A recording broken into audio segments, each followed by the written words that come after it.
Ratusan emak-emak kompak mendatangi sebuah warung yang terletak di pinggiran sungai irigasi di Dusun Jarong, Kecamatan Cilebar, Karawang, Jawa Barat.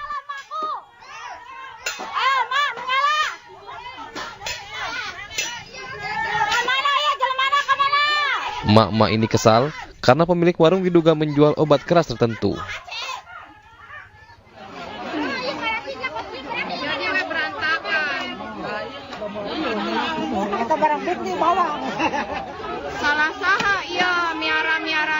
Sesampainya di lokasi, ratusan emak-emak pun melampiaskan amarah dengan merusak warung, sementara pemilik warung sudah kabur.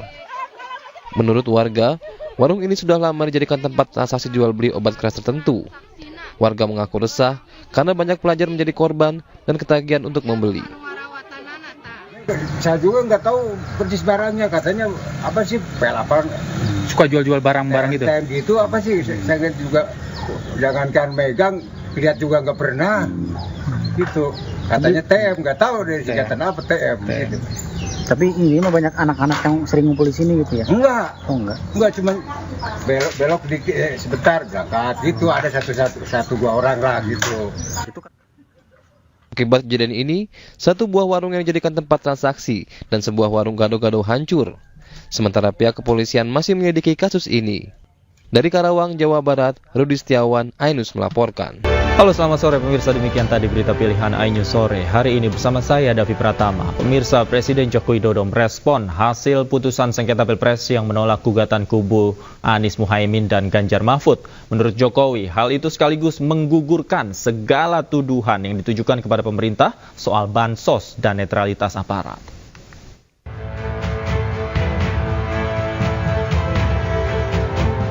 Presiden Joko Widodo menanggapi hasil putusan sengketa Pilpres yang dikeluarkan oleh Mahkamah Konstitusi. Jokowi mengatakan pemerintah menghormati hasil tersebut, terutama putusan MK bersifat final dan mengikat. Ia juga menyoroti pertimbangan hukum para hakim MK yang menggugurkan segala tuduhan yang dilayangkan pada pemerintah, seperti intervensi aparat sampai politisasi bantuan sosial dan ketidaknetralan kepala daerah. Dengan selesainya Pilpres, Jokowi pun mengajak semua pihak untuk bersatu membangun bangsa ke depan. Ya, pemerintah menghormati putusan MK yang final dan mengikat. Dan pertimbangan hukum dari putusan MK yang juga menyatakan bahwa tuduhan-tuduhan kepada pemerintah seperti kecurangan, intervensi aparat, kemudian apalagi politisasi bansos, kemudian mobilisasi aparat, ketidaknetralan kepala daerah telah dinyatakan tidak terbukti. Ini yang penting bagi pemerintah ini. Sebelumnya Mahkamah Konstitusi telah membuat putusan sengketa Pilpres 2024. MK menolak seluruh permohonan yang diajukan oleh pihak Anies Muhaimin dan Ganjar Mahfud. Dengan demikian, Prabowo Gibran sah menjadi Presiden dan Wakil Presiden 2024-2029 dan akan dilantik pada bulan Oktober 2024 mendatang. Dari Mamuju, Sulawesi Barat, Fendi Christian, iNews melaporkan. Pemirsa, Komisi Pemilihan Umum Republik Indonesia akan melakukan rapat pleno penetapan Presiden, Wakil Presiden 2024 terpilih Prabowo Subianto, Gibran Rakabuming Raka. Rapat pleno rencananya digelar pada Rabu di Aula Gedung KPU Republik Indonesia. Mahkamah Konstitusi secara resmi telah menolak semua gugatan Pilpres yang diajukan kubu Paslon 01 dan 03 melalui sidang PHPU Senin kemarin. Sesuai aturan yang berlaku, KPU harus melakukan penetapan Presiden dan Wakil Presiden terpilih 3 hari pasca pembacaan putusan. Rencananya rapat pleno penetapan Presiden dan Wakil Presiden terpilih akan digelar pada Rabu esok di Aula KPU Republik Indonesia. KPU juga akan mengundang 2 pasangan calon lainnya, para ketua umum dan sekjen partai politik peserta pemilu 2024, serta tim dari ketiga paslon Capres-Cawapres 2024. Kalau berdasarkan peraturan KPU yang nomor 6 tahun 2024 di pasal 14 itu tertera bahwa 3 hari pasca pembacaan putusan Mahkamah Konstitusi, maka paling lambat 3 hari itu KPU akan menetapkan pasangan calon presiden wakil presiden terpilih. Nah, kalau dihitung paling lambatnya 3 hari, berarti besok tanggal 24 April sudah memenuhi tenggatnya. Oleh karena itu besok pagi pukul 10 tanggal 24 April tahun 2024 KPU akan mengundang sejumlah pihak, mulai dari lembaga negara, pimpinan lembaga negara, kemudian pemerintah, tentu yang terkait ya relevan, dan kemudian partai politik, ketua umum dan sekjen dari partai politik peserta pemilu tahun 2024, juga 3 tim paslon, 3 pasangan paslon juga kami undang untuk melakukan rapat pleno terbuka terkait dengan penetapan pasangan calon presiden. Gibran Rakabuming Raka memastikan mendampingi Prabowo Subianto pada penetapan presiden dan wakil presiden terpilih 2024-2029 di Komisi Pemilihan Umum Jakarta. Usai penetapan presiden dan wakil presiden terpilih, Rabu besok Prabowo dan Gibran berencana menggelar pertemuan dengan sejumlah tokoh. Ya, lihat besok ya. Semoga besok acaranya lancar. Kalau kabinetnya gimana? Masih nanti. Buat proses transisi itu kemarin katanya di istana sudah mulai menyiapkan ada komunikasi mungkin dengan Pak Jokowi sama Elmi Presiden. Sudah berjalan. Ya. Nanti setelah dari KPU juga ada beberapa pertemuan ya, ditunggu saja. Dengan siapa jenis pertemuan? Kalau kami kan intinya pengen cepat-cepat silaturahmi dengan semua, menggandeng semua. Nanti ke Jakarta pasti, makanya ditunggu saja. Setelah acara KPU besok kami sudah merencanakan pertemuan dengan tokoh-tokoh yang kemarin belum sempat ditemui ya. Tapi sudah ada komunikasi dengan tokoh-tokoh tersebut atau baru sebatas? Nanti setelah KPU ya, kami akan menemui tokoh-tokoh yang kemarin belum sempat kita temui. Kan tujuannya untuk silaturahmi, dan dari paslon 01, 03 kan juga sudah menerima putusannya, sudah memberikan selamat juga. Ya bisa enggak saja ditulis dengan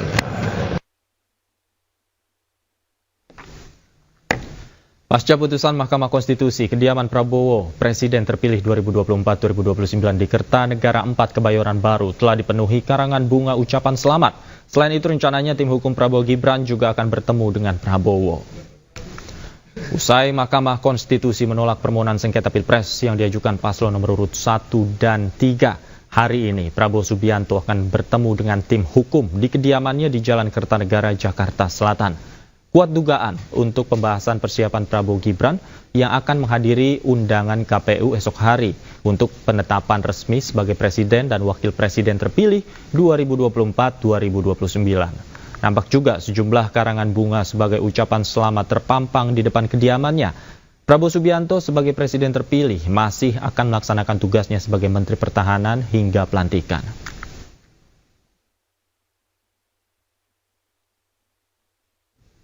Dan pemirsa, untuk mengetahui situasi terkini dari rumah Prabowo di Kertanegara, kami telah terhubung dengan rekan kami Jen Cahyani di sana. Selamat sore, Jen. Seperti apa situasi saat ini di kediaman Prabowo Subianto? Selamat sore Davi dan juga pemirsa, situasi hari ini atau sore ini di rumah kediaman Prabowo Subianto di Kertanegara, Jakarta. Saat ini masih belum ada aktivitas atau kegiatan tertentu berdasarkan pantauan kami di sini. Namun yang pasti pagi tadi ada sejumlah karangan bunga yang dikirimkan untuk pasangan Prabowo Subianto dan Gibran Rakabuming Raka sebagai presiden dan wakil presiden terpilih 2024-2029 di depan rumah kediamannya. Namun saat ini kami masih menunggu, yang pasti nanti sekitar pukul 7 malam akan diadakan pertemuan di antara Prabowo Subianto dengan tim hukum Prabowo Gibran yang akan dipimpin oleh Yusril Iza Mahendra sebagai ketua tim hukum Prabowo Gibran. Nantinya akan bertemu di rumah kediaman Prabowo Subianto di Kertanegara, Jakarta. Dan saat ini kami masih menunggu nantinya siapa sajakah yang akan hadir, apakah hanya tim hukum dari Prabowo Gibran saja atau ada pihak-pihak pihak lain seperti misalnya para partai koalisi pendukung Prabowo Gibran yang juga akan hadir, dan kami masih menunggu seperti apakah nanti pertemuan yang akan dilakukan, kemudian apakah akan ada konferensi pers secara resmi yang akan dilakukan.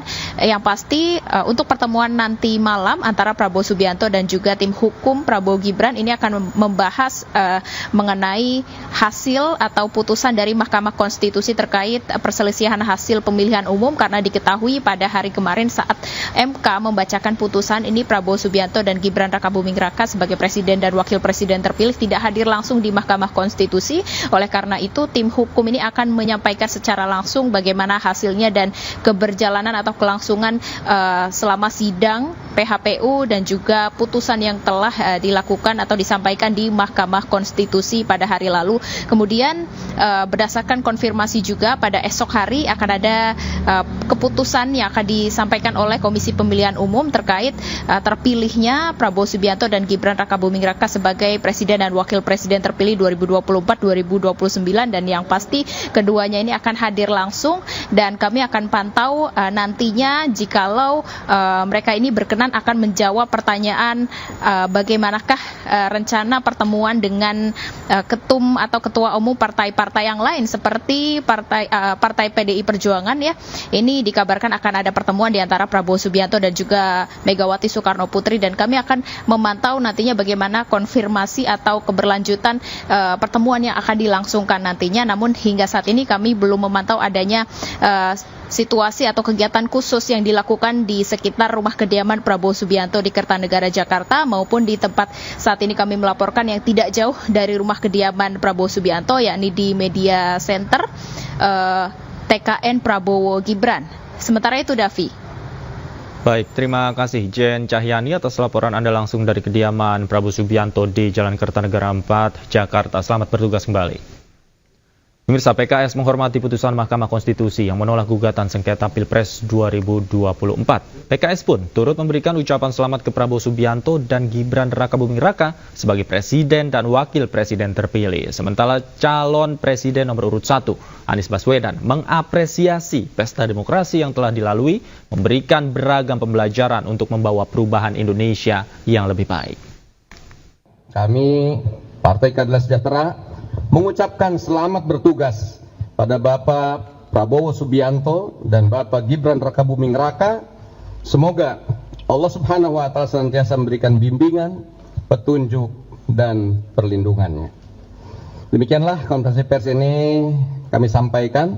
Semoga Allah Subhanahu wa Ta'ala, Tuhan Yang Maha Esa, senantiasa mencurah limpahkan pertolongannya bagi bangsa dan negara yang kita cintai. Terima kasih kepada seluruh keluarga besar PKS, dan kerja bersama ini bukan hal baru yang insya Allah akan kita teruskan juga dalam perjalanan ke depan.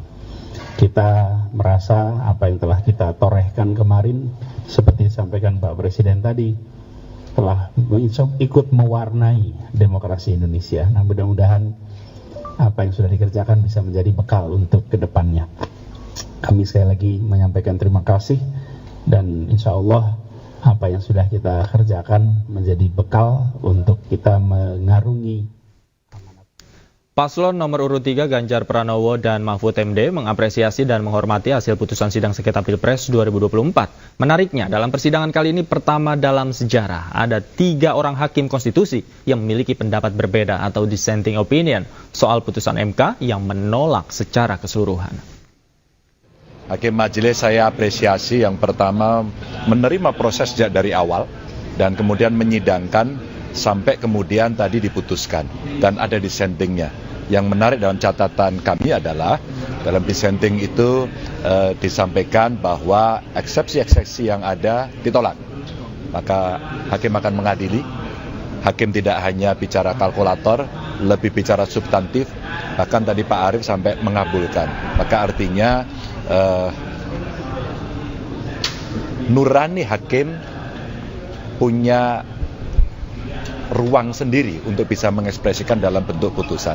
Dan saya kira ini adalah... Ya begini, tadi sudah disampaikan oleh Pak Ganjar. Yang pertama, proses hukum tentang pemilu ini sudah selesai. tentang Pilpres tidak ada upaya hukum lagi. Karena keputusan tentang hasil Pilpres itu harus melalui Mahkamah Konstitusi. Kalau tidak ada perkara, Mahkamah Konstitusi memberitahu ke KPU bahwa tidak ada perkara, itu namanya konfirmasi. Kalau ada perkara, hasilnya vonis, dan vonisnya hari ini.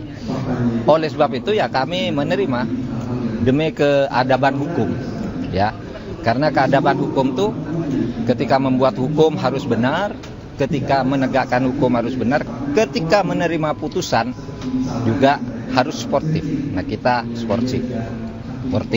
Sehingga perselisihan itu ya sudah selesai, harus diakhiri. Kalau dikaitkan dengan kaidah agama di dalam usul fikih itu disebutkan begini, hukmul hakim yarfa'ul khilaf.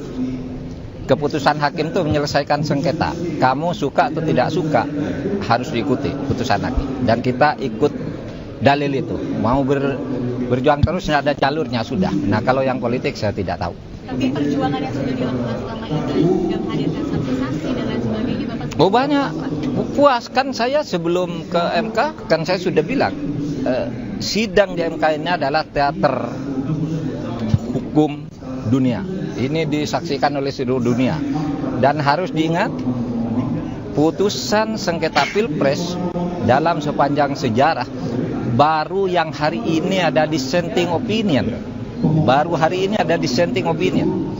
Sejak dulu tidak pernah boleh ada dissenting opinion. Karena biasanya hakim itu berembuk. Karena ini menyangkut jabatan orang, kita harus sama. Dirembuk sampai sama. Nah, ini mungkin tidak bisa disamakan sehingga ada dissenting. Ini pertama dalam sejarah perjalanan Mahkamah Konstitusi. Terserah Kak. Iya, terserah kamu aja, terserah kamu. Saya hanya mengatakan itu catatan sejarah. Oke, cukup ya.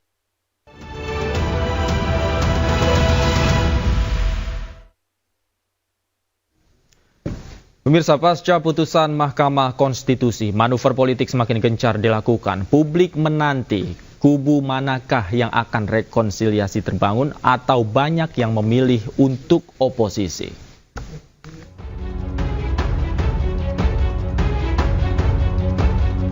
Sengketa Pilpres 2024 telah diputuskan. Palu Hakim telah memutuskan menolak segala permohonan yang diajukan oleh pihak Anies Muhaimin dan Ganjar Mahfud. Namun konstelasi politik dinilai masih tinggi. Saat ini, manuver politik para kontestan pemilu bisa saja terjadi. Partai politik memiliki dua pilihan, berkongsi dengan Prabowo Gibran atau konsisten berada di luar pemerintahan. Sebelumnya, Capres Ganjar Pranowo mengapresiasi dan menghormati hasil putusan sidang sengketa Pilpres 2024. Hal ini dinilai bisa menjadi sinyal koalisi dan rekonsiliasi antar kubu bisa terlaksana. Hakim Majelis saya apresiasi yang pertama menerima proses sejak dari awal dan kemudian menyidangkan sampai kemudian tadi diputuskan dan ada dissentingnya. Yang menarik dalam catatan kami adalah dalam dissenting itu disampaikan bahwa eksepsi-eksepsi yang ada ditolak. Maka hakim akan mengadili. Hakim tidak hanya bicara kalkulator, lebih bicara substantif. Bahkan tadi Pak Arief sampai mengabulkan. Maka artinya nurani hakim punya ruang sendiri untuk bisa mengekspresikan dalam bentuk putusan. Dan saya kira ini adalah proses panjang yang harus kita hormati. Tidak hanya Ganjar, kubu Anies Muhaimin juga mulai bermanuver. Anies diketahui bertandang ke markas Partai Nasdem yang sebelumnya telah disambangi oleh Prabowo Subianto. Meski tidak secara eksplisit disebutkan, namun Anies dinilai berpotensi besar merapat ke dalam koalisi yang dibangun bersama Nasdem. Apapun manuver politik dan konsolidasi yang dilakukan pasca putusan MK, publik menerka-nerka apa langkah selanjutnya. Mungkinkah rekonsiliasi akan tercipta atau masing-masing kubu tetap mempertahankan ego politiknya dan memilih berada di luar koalisi Prabowo Gibran? Dari Jakarta, Tim Liputan iNews melaporkan. Dan untuk membahas informasi selengkapnya, kami telah terhubung dengan politisi PDI Perjuangan Andreas Hugo Parera, politisi Partai Golkar Dev Laksono, dan pengamat politik Pangi Syarwi Caniago. Selamat sore, Bang Andre, Bang Dev, dan Bang Pangi. Selamat sore. Gimana kabar? Sehat? Selamat sore. Baik, Bang sehat Davi, semua ya Bapak-Bapak. Bang Andreas, Bung Dev Laksono. Oke, saya ke Bang Andreas terlebih dahulu. Bang Andreas, kemarin Ganjar Pranowo dan Mahfud MD sudah mengatakan menerima hasil putusan Mahkamah Konstitusi. Bagaimana dengan PDIP? Jika memang menerima hasil tersebut, apa sikap selanjutnya? Sebenarnya sikap PDI Perjuangan itu kemarin sore kan, dari siang kami ada rapat konsolidasi dengan DPD, Dewan Pertimbangan Daerah dari seluruh Indonesia, Ketua, Sekretaris Bendahara, dan Badan Pemenangan Pemilu dari provinsi-provinsi seluruh Indonesia. Kami ada rapat sekaligus pada sore harinya Sekjen sudah menyampaikan artinya sikap PDI Perjuangan. Nah, sehingga sebenarnya ya apa yang disampaikan oleh Mas Ganjar bahwa kita menerima hasil keputusan MK, karena memang ya keputusan MK itu sifatnya final and binding, dan kita menerima semua keputusan, baik yang keputusan yang yang memberikan pada Pak Prabowo dan Gibran untuk menjadi presiden dan calon wakil presiden, juga termasuk catatan-catatan yang muncul dari dissenting opinion. Saya kira ini penting untuk pembangunan demokrasi kita ke depan melalui pemilu pemilu yang kita harapkan menjadi pemilu pilar utama di dalam demokrasi. Dan PDI Perjuangan di dalam rapat konsolidasi kemarin mempersiapkan untuk menghadapi Rakernas dan persiapan untuk pilkada ke depan, karena tahun 2024 ini juga kita masih akan menghadapi pemilihan umum besar di Republik ini dengan 514 pilkada dan 37 pemilihan gubernur di seluruh Indonesia. Dan ini peristiwa politik yang penting dan juga harus menjadi perhatian, dan sini kita harus kawal di dalam proses untuk mengawal demokrasi melalui proses pemilihan umum kepala daerah itu. Saya kira itu fokus dari PDI Perjuangan yang sudah diputuskan di dalam rapat konsolidasi kemarin. Oke, kemudian menerima, apakah juga nantinya jika ada ajakan untuk bergabung bersama di dalam pemerintahan, sikapnya akan selaras? Kalau soal ada di dalam atau di luar pemerintahan itu adalah hak dan wilayah dari presiden terpilih gitu yang sudah diputuskan kemarin gitu. Dan buat PDI Perjuangan ya berada di dalam atau di luar itu adalah bagian dari sebagai tanggung jawab sebagai partai politik untuk ya ikut membangun bangsa dan negara. Yang PDI Perjuangan pernah ada di dalam, PDI Perjuangan pernah ada di luar, PDI Perjuangan dulu pernah ada di dalam posisi yang dimarginalkan, dan itu sudah adalah bagian dari sejarah yang dialami oleh PDI Perjuangan, dan itu merupakan bagian dari pembangunan politik di Indonesia ini gitu. Jadi buat PDI Perjuangan itu bukan hal yang luar biasa gitu, tapi itu akan diputuskan di dalam rapat kerja nasional nanti ketika ya pada bulan Mei nanti tanggal 24-26 Mei PDI Perjuangan akan melakukan rapat kerja nasional. Tapi soal ada di dalam itu adalah wilayah yang harus kita hormati, adalah wilayah dari presiden terpilih untuk memutuskan siapa yang akan diajak, karena teman-teman yang selama ini berkoalisi dengan berkoalisi dengan untuk mendukung ya pasangan Pak Prabowo dan Gibran itu ya sudah ada di dalam gitu. Kita harus menghormati itu. Oke, baik. Saya ke Bang Dev. Bang Dev, kalau dari partai Anda melihatnya lebih nyaman mana nih? Apakah koalisi yang ada sekarang sudah cukup menurut Anda? Apakah perlu juga mengajak teman-teman yang kemarin berada di seberang?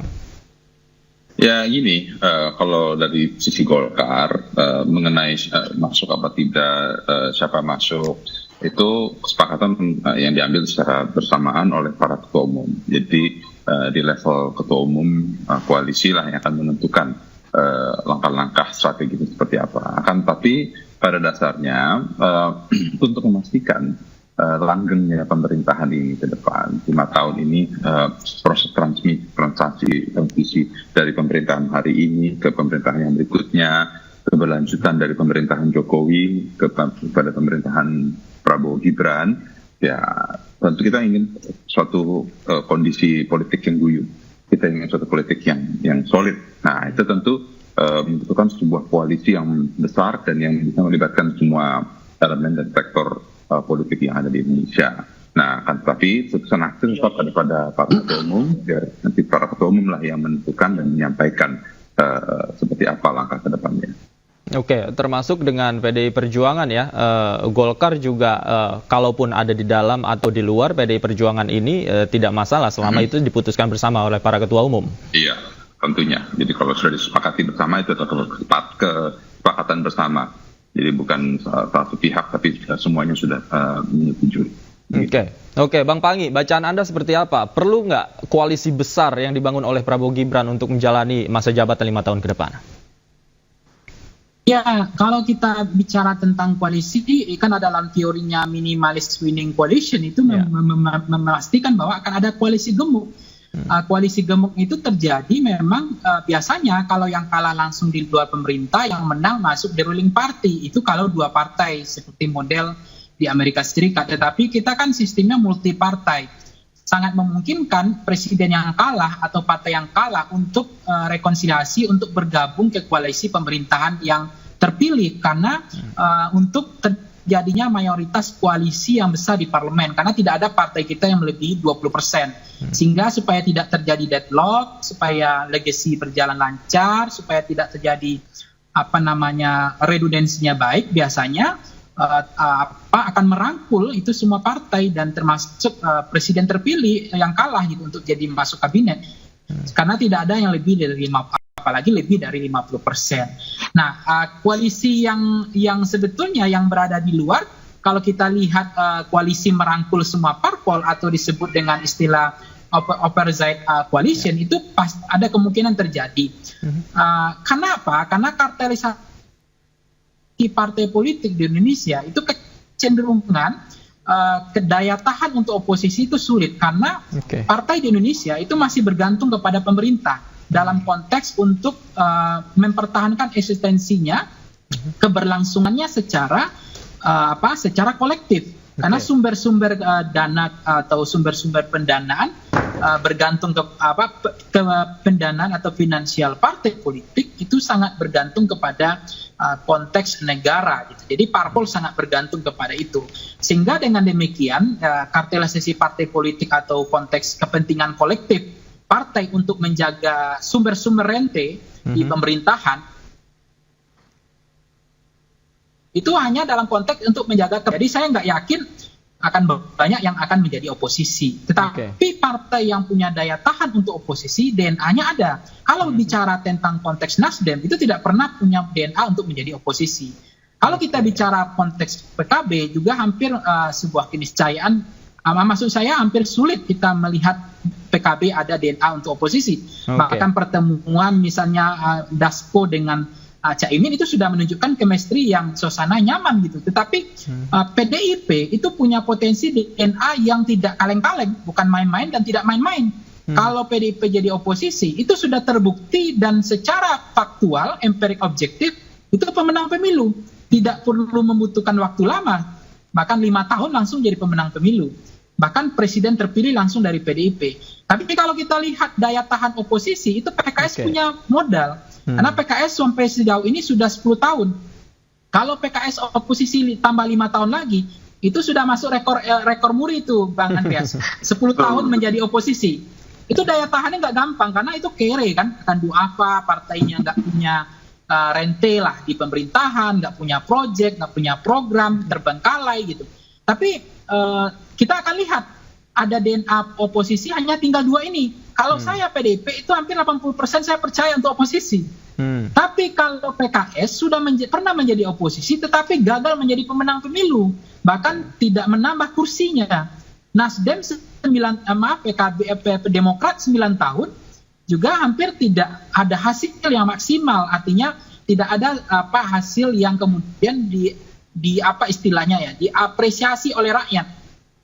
Nah, kalau PDIP itu punya modal diapresiasi oleh rakyat. Jadi usaha kerja keras oposisi itu dikasih reward penghargaan oleh rakyat kemudian menjadi partai pemenang.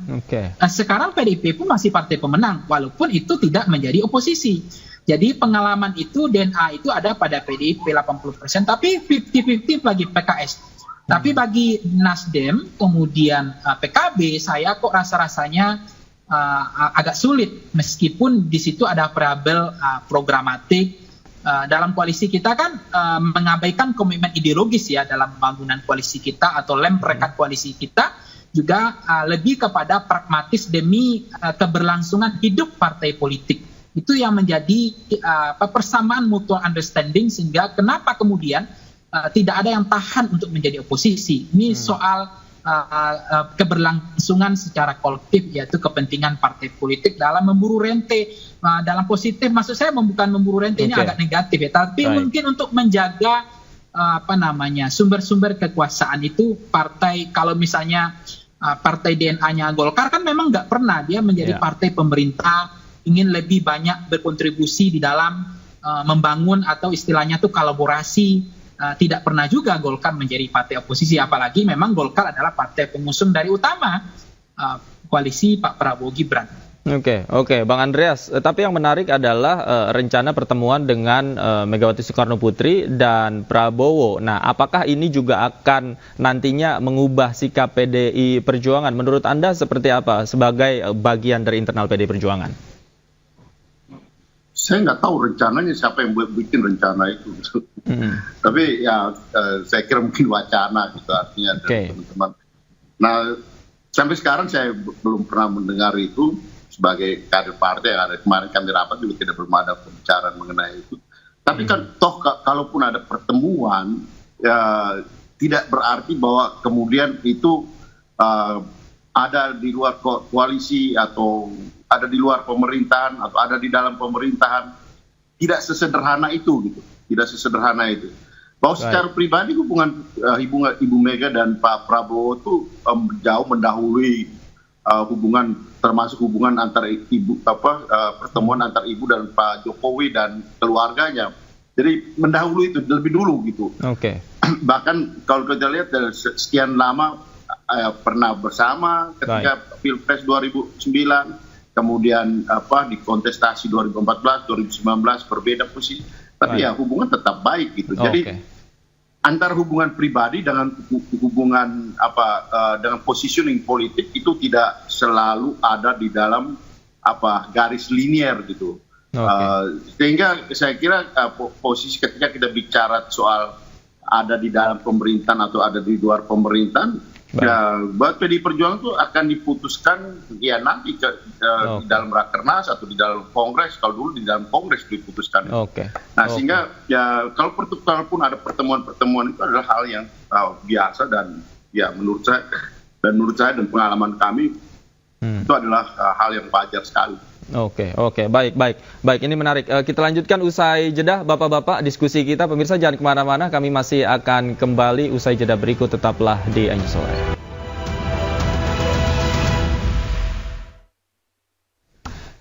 Kita masih di Anju Sore, pemirsa. Saya masih berdiskusi bersama Bang Andreas, Bang Dev, dan Bang Pangi. Saya ke Bang Dev. Bang Dev, kalau Anda melihat bagaimana safari politik yang dilakukan oleh Pak Prabowo selama ini, kemudian juga Pak Prabowo sudah bertandang ke markas Partai Nasdem, kemudian juga bertemu dengan tokoh-tokoh yang lain yang bahkan berseberangan. Tanggapan Anda seperti apa? Ya, ini adalah satu bukti besarnya kewibawaan beliau dan juga jiwa kenegarawan beliau. Bagaimana beliau berpikir, ini bagaimana kita merekatkan, menyatukan semua kita yang mungkin tersegmentasi akibat pemilu kemarin, yang terpecah belah, yang memiliki beda pilihan. Sekarang kita mari bersatu lagi, kita bisa bersama-sama melanjutkan, menyelesaikan, menuntaskan, dan bahkan menyempurnakan semua pembangunan-pembangunan yang belum selesai, yang akan kita capai, kita raih. Nah, ini membutuhkan kerja keras dan juga kolaborasi dan koalisi dari semua elemen bangsa. Siapa-siapa saja akan bergabung, itu kembali lagi tegaskan, itu adalah wilayahnya para ketua umum daripada KIP untuk menentukan. Akan tapi pada dasarnya kita pasti akan welcome, terbukti dengan Pak Prabowo sendiri yang mendatangi para partai-partai yang tadinya berbeda pilihan dengan beliau. tanpa ada rasa pamrih, tanpa ada rasa pemikiran apapun, beliau yang berhati besar untuk mendatangi gitu. Ya, jadi kita harapkan tentunya semua bisa menjadi satu demi kita bisa menyelesaikan tugas-tugas kenegaraan nantinya. Begitu. Oke, tapi bukankah semakin besar koalisi yang dibangun akan juga semakin mengurangi katakanlah jatah power yang akan di-sharing nantinya pada partai koalisi? Anda melihatnya seperti apa? Pemikiran ini yang mestinya ditampilkan ya. Jangan kita berpikir, wah jatah saya nanti kurang, ini saya berkurang. Jadi itu kita pemikiran anak kecil lah, mohon maaf ya. Itu kayak pemikiran anak kecil yang lagi nunggu bagian permen, bagian coklat gitu. Kita berpikirnya itu harus berpikir lebih besar. Kita berpikir panjang. Bagaimana pemerintahan ke depan ini bisa berjalan dengan baik gitu. Jangan berpikir, wah nanti jatah saya berkurang, nanti porsi saya berkurang. Jangan. Kita berpikirnya itu bagaimana objektif-objektif besarnya itu bisa tercapai. Itu yang lebih penting mesti kita pikirkan. Golkar tidak berpikir seperti itu ya, yang pasti ya. No, kita berpikirnya kan ke depan. Partai Golkar ini kan kita ini sudah ada selama puluhan tahun. Kita selalu ada dalam pemerintahan. Kita tahu bagaimana menempatkan posisi, kita tahu bagaimana mencari formulasi yang tepat sehingga target-target itu bisa tercapai. Oke, Bang Pangi, Anda melihatnya seperti apa ketika koalisi besar terbangun? Apakah jatahnya nanti akan berkurang? Siapa yang akan dirugikan? Siapa yang akan diuntungkan? Perhitungan seperti apa Anda melihatnya, Bang Pangi? Ya, apa yang disampaikan Bang Dev kan tadi jelas bahwa agendanya jauh lebih besar soal keberlangsungan tentang kemajuan Indonesia misalnya. Tetapi di dalam politik itu kan bicara who gets what, where and how, bicara apa, dapat apa, bagaimana dan terutama partai pengusung yang punya saham ya, tentu akan menjadi prioritas gitu. Tentu biasanya soal power sharing itu Pak Jokowi pengalaman jam terbangnya jauh lebih tinggi, artinya yang berdarah-darah, yang berjuang, tidak ada yang tidak dapat jabatan, dan itu fair gitu, karena kekuasaan itu kan adalah kompetisi, bersaing, kemudian power sharing. Bagi kekuasaan dalam konteks yang bahasa lebih halus ya kue itu dibagi gitu. Tetapi pengalaman jam terbang Presiden Jokowi punya pengalaman itu hampir tidak ada yang tidak dapat jatah. Bahkan mohon maaf ya, pengamat aja dapat komisaris. Itu hanya menjadi apalagi partai politik yang menjadi mesin memperjuangkan presiden terpilih yang mengasih kursi gitu ya. Nah itu mungkin nggak akan ada tercecer lah gitu kan. Nah ini pengalaman pembagian kekuasaan itu biasanya presiden terpilih tentu ada yang akan menyampaikan mana yang belum dapat, mana yang sudah. Karena memang kekuasaan itu adalah soal memenangkan kekuasaan, kemudian mengambil alih kekuasaan, membagi kekuasaan dengan baik. Nah, soal apakah nanti ada yang terganggu karena kue kekuasaan ini, ada yang pendatang baru yang bergabung setelah presiden terpilih, misalnya, mohon maaf ya, misalnya kita bicara soal PKB, soal Nasdem, karena bukan partai pengusung utama, karena memang beliau bergabung misalnya nanti dibutuhkan oleh presiden terpilih untuk rekonsiliasi, karena untuk istilahnya disebut dalam teorinya Scott Manwaring itu kan, untuk istilahnya, ya menarik semua partai agar terjadi kekuatan mayoritas di parlemen dengan barter posisi menteri gitu. Nah itu mungkin saya pikir Prabowo tentu paham betul bagaimana membagi terutama prioritas ya, mana yang super prioritas ya partai pengusung utama, mana yang kemudian merapat setelah presiden terpilih. Tapi saya pikir PDIP kok saya masih berkeyakinan akan menjadi oposisi gitu. Tapi Bang Andreas juga bilang yang namanya cuaca politik ini kan susah ditebak. Kadang-kadang awan hitamnya di Jakarta, datang angin kuat, tiupannya hujannya justru di Depok. Awan hitamnya di Jakarta kan begitu. Jadi apalagi Bang Andreas tadi ngasih sinyal alarm kan, hubungan Pak Prabowo dengan Bu Mega itu mereka saling kenal, chemistry itu jauh mendahului kenal dengan keluarga Pak Jokowi dan Pak Jokowi sendiri gitu. Artinya bukan tidak mungkin ya ada juga alarm-alarm sinyal chemistry, sense of politiknya, intensitas arahnya PDIP untuk gabung ke koalisi pemerintah. Tapi kok rasa-rasanya mohon maaf Bang Andreas, kalau nggak lagi PDIP yang gabung tinggal PKS atau PKS juga nggak kuat. Nah nanti gimana, siapa yang akan jadi oposisi? Jangan sampai mohon maaf ya pengamat atau anak STM yang jadi oposisi, kan itu yang kita khawatirkan. Oke, Bang Andreas silakan tanggapan Anda Bang Andreas. Saya kira betul apa yang disampaikan oleh Bung Pangi, artinya ya di sini kan proses dan dinamika politik ini akan berjalan Dan PDI Perjuangan itu pasti akan sangat mendengarkan apa yang menjadi harapan-harapan masyarakat. Dan juga kalau kita lihat dari perjalanan partai ini kan selalu berdiri ada bersama dengan kepentingan rakyat, terutama kelompok-kelompok yang ya termarginalkan, apa yang istilahnya wong cilik itu gitu. Yeah. Kalau semua ada di dalam dan tidak ada yang membela kelompok-kelompok itu, ya biasanya PDI Perjuangan ada bersama mereka gitu. Dan kita lihat di dalam konteks seperti ini, posisi sebagai pemerintah akan sangat bergantung pada pemimpin politiknya di sini, yaitu Pak Prabowo gitu. Apakah Pak Prabowo membutuhkan kekuatan-kekuatan itu dan dia bicara dan mengajak untuk ada di dalam, dan platform politik apa yang akan dibangun ketika bersama dengan partai A, partai B, partai yang ada di dalam kelompok yang mendukung, atau partai yang di luar yang akan diajak. Itu akan sangat tergantung juga pada Pak Prabowo gitu. Dan buat PDI Perjuangan juga bukan hanya sekedar memperoleh kursi, saya kira. Kalaupun itu ada di dalam gitu, tetapi tentu ada pembicaraan-pembicaraan yang menyangkut platform-platform politik yang penting untuk dibangun bersama ke depan. Kalau tidak, mungkin ya posisi ada di luar itu juga hal yang biasa buat nggak takut kehilangan posisi menteri begitu ya?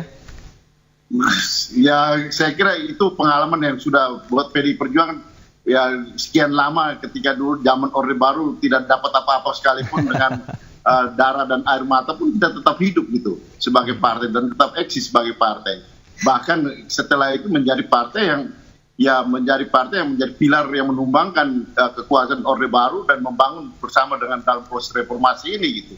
Jadi dengan pengalaman yang begitu panjang buat PDI Perjuangan, peristiwa-peristiwa politik pada hari-hari ini adalah peristiwa politik yang biasa, dan kemudian bagaimana kita melihat untuk kepentingan bangsa dan kepentingan partai politik ini di dalam menjaga eksistensinya. Saya kira melihat itulah yang penting buat PDI Perjuangan ketika memutuskan mengambil suatu keputusan yang penting. Oleh karena itu hal ini tidak dilakukan secara terburu-buru, tapi bagaimana nanti ya di dalam rakernas, di dalam pertemuan-pertemuan partai yang sifatnya besar, pertemuan kongres atau rakernas, itu baru akan diputuskan. Oke, baik. Bang Dev, terakhir singkat saja, jadi tidak masalah ya bagi Golkar siapapun yang ingin bergabung, siapapun yang ingin memilih ada di luar pemerintahan bagi Golkar?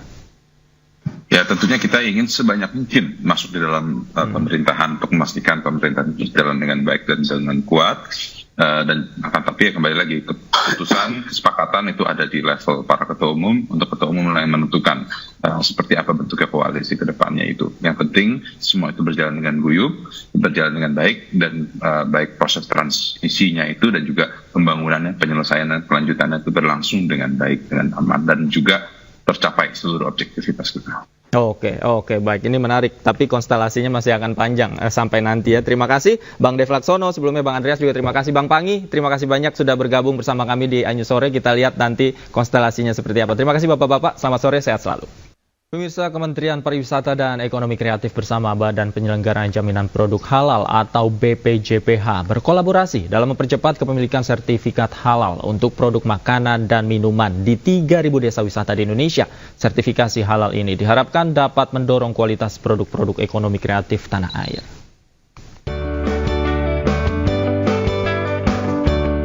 Kemenparekraf bersama Badan Penyelenggara Jaminan Produk Halal atau BPJPH meluncurkan program sertifikasi halal produk makanan dan minuman yang dilaksanakan secara virtual.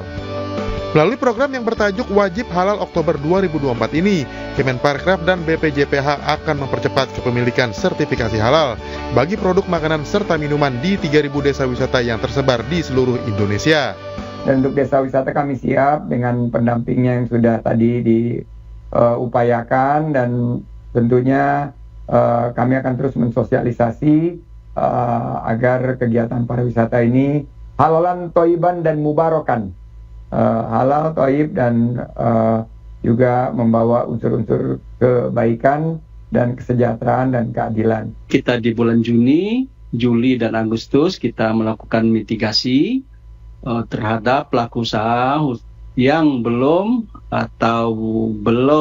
juga atau kita memberikan kesempatan terakhir pada Juni, Juli, Agustus untuk mendaftarkan sertifikasi halal. Melalui program ini diharapkan Indonesia menjadi destinasi wisata halal nomor 1 di dunia. Dari Jakarta, Fakih Satrio, iNews melaporkan. Kita ke informasi lain, pemirsa, seorang ibu rumah tangga di Gresik, Jawa Timur harus berurusan dengan polisi, berpura-pura dirampok dan membuat laporan palsu. Alasannya, pelaku membutuhkan uang untuk membayar utang dan menyembunyikan persoalan dari suaminya.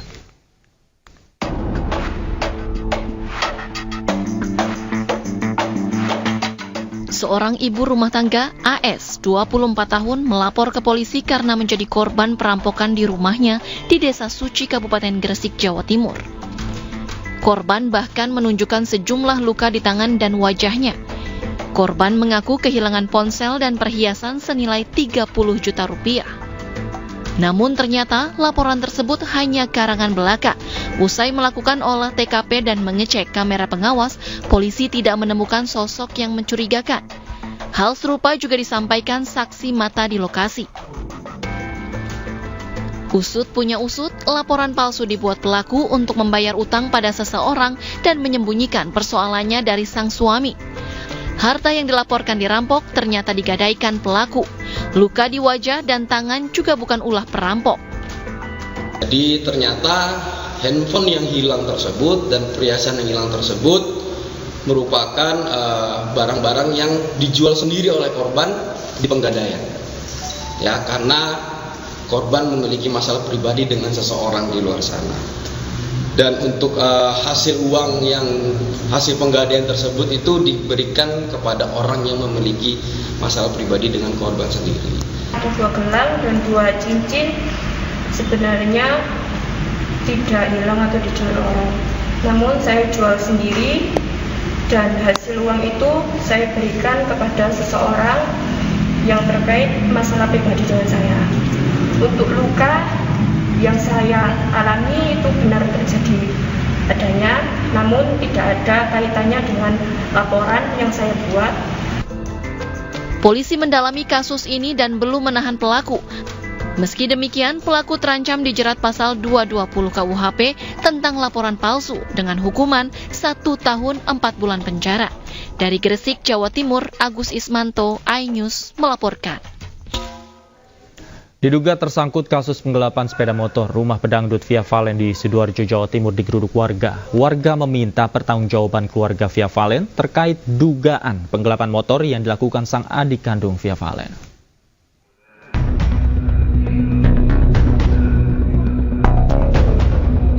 Belasan warga mendatangi rumah artis Via Valen di kawasan Kalitengah, Tanggul Angin, Sidoarjo, Jawa Timur. Warga hendak meminta pertanggungjawaban kepada adik Via Valen, yaitu Raffi, yang diduga menggelapkan sepeda motor milik seorang warga bernama Adit. Raffi diduga meminjamkan sejumlah uang kepada Adit dengan jaminan sebuah sepeda motor. Namun saat Adit ingin mengembalikan uang dan mengambil motor jaminan, ternyata motor sudah tidak ada. Sementara Raffi juga sulit dihubungi dan tidak berada di kediamannya. Saat dikonfirmasi oleh pihak kepolisian, Raffi dan keluarga ternyata sedang berada di Surabaya. Awal ini Mas Adit ini gadai sepeda motor kepada saudara Raffi. Jadi janji waktu itu diambil 2 bulan dan ketika mau diambil belum sampai 2 bulan, hanya 1 minggu ketika motor itu mau diambil, motor itu sudah tidak ada. Nah, setelah itu Mas Adit datang ke rumahnya saudara Raffi, tapi tidak disambut dengan baik. Yang pertama itu. Yang kedua, Mas Raffi sendiri itu sudah tidak ada di rumah. Sudah kami bisa berkoordinasi, ternyata beliaunya ada di Surabaya, satu keluarga. Menurut informasi sudah perjalanan ke sini. Nanti kita adakan mediasi. Kalau memang tidak ada ditemu, silakan rekan-rekan dari Aliansi Ares Sidoarjo melaporkan, kami akan tindak lanjuti. Kuasa hukum korban telah mengirimkan somasi ke keluarga Via Valen, namun belum ada tanggapan. Korban mengancam akan melaporkan kasus dugaan penggelapan sepeda motor yang dilakukan adik kandung Via Valen ke polisi jika tidak ada iktikat baik. Cawapres nomor urut 1 Mohaimin Iskandar temui Ketua Umum Nasdem Surya Paloh. Pertemuan itu dilakukan usai putusan Mahkamah Konstitusi terkait sengketa Pilpres 2024. Dan silaturahim ini menemukan memori-memori perjalanan perjuangan bersama yang luar biasa selama koalisi perubahan.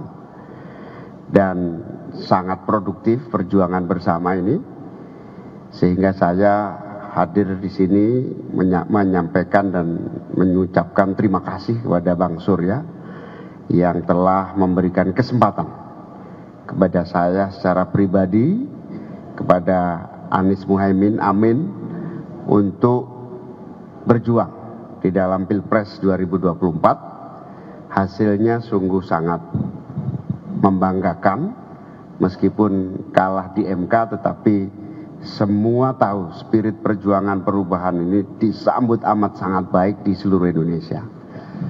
Dan semangat perubahan itu yang ngajari Bang Surya, di mana koalisi perubahan telah bergerak dan cukup membanggakan. Walhasil meskipun hasil Pilpres tidak seperti yang kita harapkan, tetapi kita bersyukur koalisi perubahan ini menghasilkan banyak memori yang bagus, termasuk alhamdulillah Nasdem kursi legislatifnya naik, PKB juga naik, dan insya Allah kebersamaan ini akan terus kita lanjutkan, bukan hanya untuk Nasdem atau untuk PKB, tapi Sementara itu, pemirsa, kuasa hukum PD Perjuangan meminta KPU menunda penetapan Prabowo Gibran sebagai pemenang Pilpres yang rencananya akan dilakukan Rabu besok. Pasalnya hari ini PT UN memutuskan melanjutkan persidangan tuntutan PDIP adanya dugaan pelanggaran administrasi oleh KPU pada Pilpres 2024. Kami mencoba untuk menelusuri bahwa ada pelanggaran oleh pejabat negara yang bernama KPU. Ya, baik, apakah ada pelaksanaan pemilu yang dilakukan oleh penguasa aparatur negara yang menyimpang? Ini tugas kami. Sehingga apa yang diajukan adalah satu proses yang bermuara pada apa yang disebut sebagai postur handlingan bahasa hukum administrasi. Apa ada kekuasaan pemerintahan yang menyimpang dengan ketentuan lain, yaitu apakah ada onreh mateh of hesdap di bahasa hukum yang terjemahnya adalah apakah ada perbuatan yang dilaksanakan oleh penguasa yang menyimpang dalam proses pemilu. Nah, kami mengejar ini. Oleh karena itu, kalau yang satu undang-undang PT UN ada pelanggaran-pelanggaran apa sehingga hasil pemilunya berubah atau ada konflik lainnya, juga kalau proses pemilunya melalui pandangan yang apakah ada pelanggaran proses, kami adalah kepada orangnya, yaitu postur handlingan tadi, yaitu KPU dan hal ini melakukan berbagai pelanggaran. Ini kira-kira. Kami harapkan agar putusan hari ini yang memberi ruang hukum untuk melakukan prosesnya, yaitu harapan kami KPU harus bisa menyadari, KPU harus tertib hukum, supaya hukum itu bisa berdaulat di negara ini, yang menunda penetapan pasangan yang dianggap menang, yang sudah final and binding, yang tidak begitu utuh, karena masih ada persoalan baru yang dipersoalkan di pengadilan lainnya, yaitu pengadilan tata usaha negara yang akan menyidangkan apakah ada pelanggaran, apakah ada pembiaran. Pemirsa, Kementerian Pertanian berikan bantuan 10.000 pompa air untuk petani di Jawa Tengah. Bantuan itu merupakan bagian dari upaya peningkatan produksi melalui program pompanisasi dan diharapkan dapat meningkatkan produksi pangan.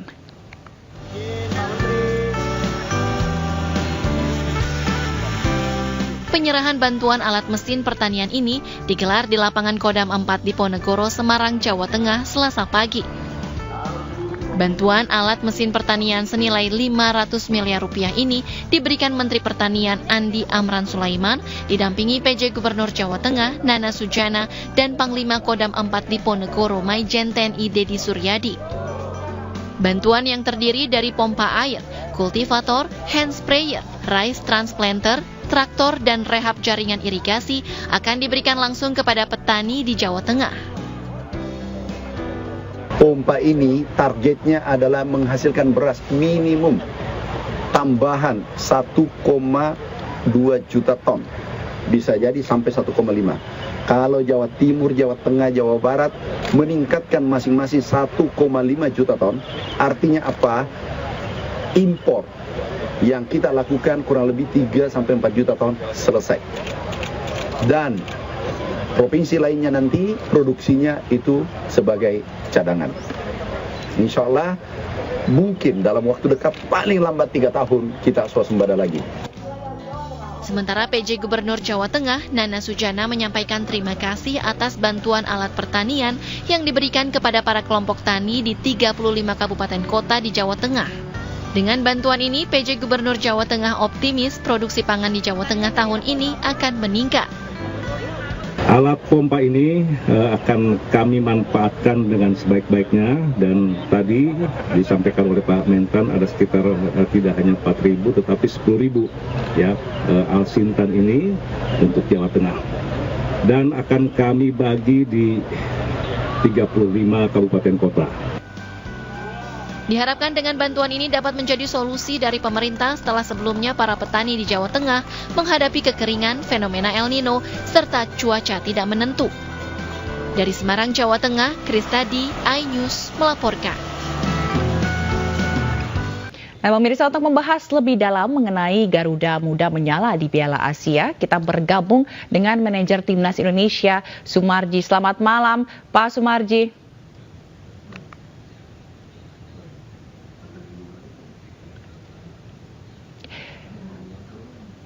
Baik, selamat malam Pak Sumarji. Selamat malam Mbak. Baik. Terima kasih ini Baik. Sama iNews. Baik, ini belum di Jakarta ya Pak Sumarji, belum ke Qatar lagi?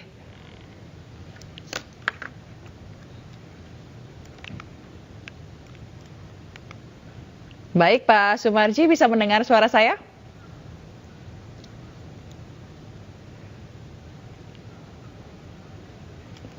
Iya, belum. Baru kan semalam saya datang.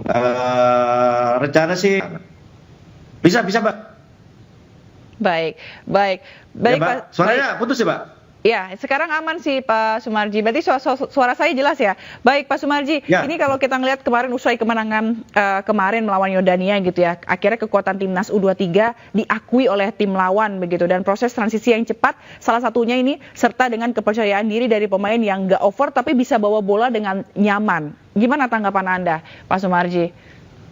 Ya. Jadi apa yang dilakukan oleh anak-anak ini ya, khususnya para pemain, ini adalah proses yang cukup panjang ya, proses yang cukup panjang dari apa yang selama ini diajarkan oleh Coach Sintayong ya. Dari sisi sisi kekuatan fisik, dari mental, dan juga dari sisi disiplin, itu yang selalu ditekankan oleh Sintayong kepada para pemain, sehingga kalau tadi ditanyakan berkaitan dengan permainan timnas Garuda Muda yang semakin bagus, yaitu adalah buah dari proses yang dijalankan selama ini, dan terkhusus untuk Piala Asia U23 ini memang kan kita mempersiapkannya itu kan dari jauh-jauh hari, dari sejak bulan suci Ramadan kemarin, kita semua sudah bergabung untuk mengikuti TC di Dubai, terus dilanjutkan dengan sekarang ini di Doha, sehingga pertemuan atau kumpulnya anak-anak semuanya di timnas Garuda U23 ini kan boleh dikatakan cukup panjang ya, sehingga chemistry terbangun dengan baik, fisik juga terjaga dengan baik, step by step naik, meningkat, dan tentunya disiplin juga baik, apalagi berkaitan dengan mental. Ini adalah bagian terpenting yang selama ini ditekankan oleh pelatih Sintayong dan seluruh asistennya kepada para pemain. Seperti itu kalau kaitannya dengan apa yang Mbak tanyakan tadi. Baik, jadi peningkatan disiplin gitu ini juga membentuk, karena permainan melawan Yordania ini juga kita lihat cukup bagus gitu ya Pak Sumarji. Tapi kalau misalnya nanti kan ini lolos ke perempat final, Pak akan bertemu dengan Korea Selatan. Nah gimana nih, karena kan Coach Sintayong kan dari Korea Selatan, nanti Indonesia akan melawan Korea Selatan. Apa akan jadi masalah atau seperti apa Pak Sumarji? Ya. Ini pertanyaan ini beberapa kali teman-teman juga menanyakan ke saya. Ya, karena kita penasaran gitu. Ya, banyak yang penasaran gitu. Karena ini adalah berpikir bahwa Sintayong tadinya kan bawa menukangi timnas Korea Selatan dan sekarang timnas Indonesia. Jadi saya kira wajar lah itu kalau banyak mempertanyakan dan banyak tanya-tanya ya pertanyaannya. Jadi begini, sebenarnya di awal itu ketika kita pertandingan dari awal ya Piala Asia di Doha ini kan sudah memprediksi gitu kan dari masing-masing grup kan. Nah kita akan ketemu dengan grup sebelah ya. Ini grup kita pasti akan ketemu dengan kalau tidak Korea Selatan ya Jepang. Kan pasti itu kita udah bisa membaca. Terlebih setelah setelah kita menang lawan Australia itu kita yakin ini pasti kita bisa lolos begitu ke 8 besar. Nah pertanyaannya 8 besar itu siapa gitu? Apakah itu Jepang atau Korea? Sebenarnya sih di awal kita sih dari diskusi kami dengan tim kepelatihan itu sih berharap supaya Jepang begitu kan. Nah, tetapi rupanya kan ini ketemunya kita sama Korea, tetapi tidak memang dari hitungan itu kan kemungkinan dari lihat permainan ini kayak ini si Korea ini. Nah makanya beberapa kali di evaluasi kami di tim itu selalu membahas berkaitan dengan timnas Korea. Maka dari tim analis sudah langsung bergerak dengan cepat, mengantisipasi, mempelajari dan menganalisis lah seperti apa sih Korea saat sekarang ini. Tapi sebenarnya harusnya Coach Sintayong harusnya sudah tahu dong karakter-karakter dari pemain Korea Selatan itu seperti apa gitu ya Pak Sumarji. Jadi mungkin akankah lebih mudah begitu menggambar karakternya pemainnya begitu untuk diterapkan nanti sama pemain kita? Ya, jadi coach ini memang sering beberapa kali mengatakan kamu main seperti pemain Korea gitu. Jadi anak-anak sudah mengikuti itu gaya mainnya timnas Korea itu. Mulai kekuatan fisiknya, larinya dan lain, banyak lah. Karena apa? Karena kan memang hari-harinya boleh dikatakan tim kepelatihan itu kan juga sebagian besar dari ini kan timnas Korea kan, sehingga apa yang dijalankan itu ya diterapkan di anak-anak. Maka ini sebenarnya sangat menarik nih kalau saya sangat menarik karena kita akan ketemu orang yang sama-sama boleh dikatakan punya fisik karakter menerapkan seperti gaya Korea gitu. Nanti besok lihatlah seperti apa. Oke, bahkan ini banyak banget candaan di sosial media gitu ya, netizen ngomongin nanti kalau Coach Sintayong ngasih tahu Korea ketahuan dong gitu-gitu, lucu banget kalau Pak Sumarji ngikutin gitu ya. Tapi soal amunisi tadi juga dijelasin soal sebenarnya udah kebaca dan menyiapkan amunisi gitu ya untuk nanti melawan Korea. Karena kalau kita tahu Nathan John ini kembali ke klubnya gitu ya, berarti absen dong nanti lawan Korea ya Pak Sumarji, atau seperti apa? Adakah negosiasi biar Nathan tetap bisa main sama pas di lawan Korea? Jadi begini, federasi itu sudah berupaya keras ya, berupaya maksimal dari dari beberapa komunikasi yang sudah dilakukan.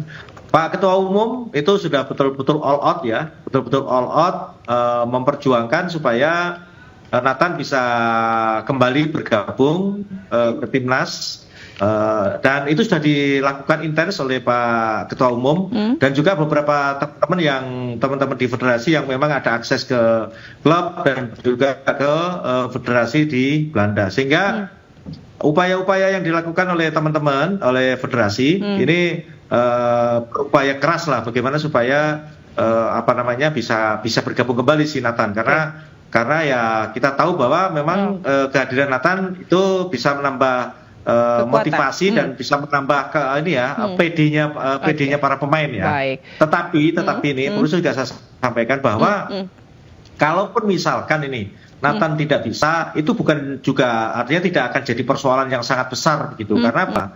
Karena kan kita tahu bahwa posisi Nathan sendiri itu bisa ditempati oleh pemain yang lain gitu dengan kualitas yang boleh dikatakan ya tidak beda jauh lah seperti itu, sehingga saya kira tidak perlu takut-takut atau tidak perlu rasa ragu-ragu keberadaan para pemain yang saat sekarang ini membela Indonesia di Piala Asia. Oke, baik, itu kita harapkan bahwa nanti lawan Korsel akan menang dan selanjutnya akan jadi juara gitu ya. Baik, Pak Sumarji, salam untuk teman-teman timnas U23. Terima kasih telah bergabung di Ini Sore. Salam sehat selalu.